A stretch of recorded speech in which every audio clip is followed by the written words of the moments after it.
threat analysis also gets done at some point.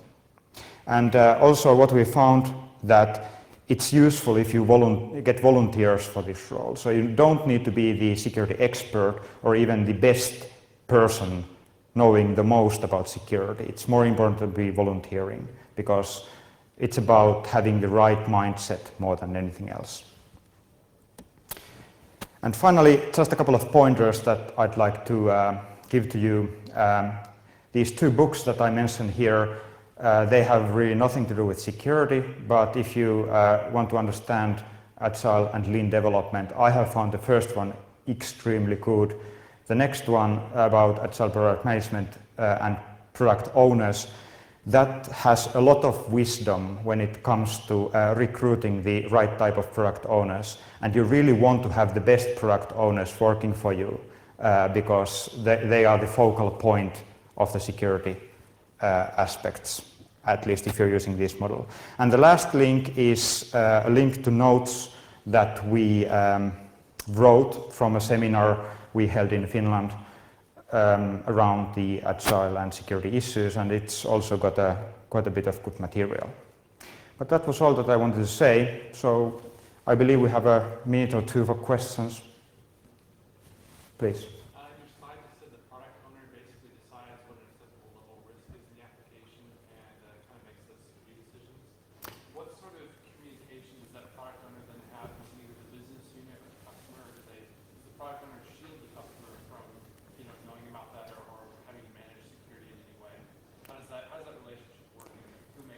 Okay, so I'll try to summarize the question. The product owner is the person who does the risk decision, and the question was how does the information flow towards the customer or the business unit?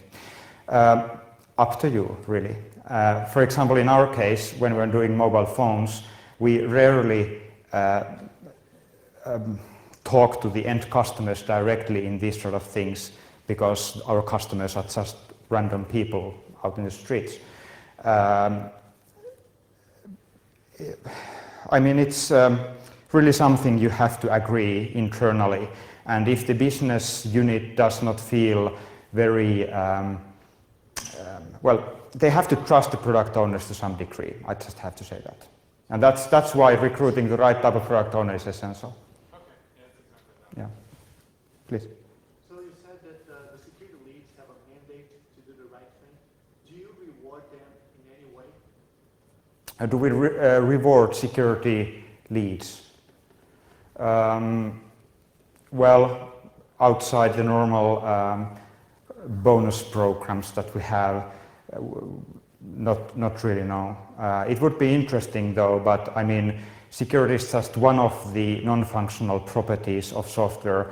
For example, performance is very crucial thing for us, as is like inertia management and being good behaving software in general. So from some people's perspective, those are probably even more important than having secure programs. So why would security be the most important thing that we would reward people? Please. It's interesting to see how you translate your security stories into positive stories. You had an example, can you go back to it, that I would like to see it again, because you have a slide about, as a user I want to be protected from this and that. How do you translate that? Right, so the question was how to translate the security stories into positive stories. Now, the example that I had back there was actually a positive requirement already. As a user, I want to be protected from something. And then when that's a kind of positive requirement, you want something to happen.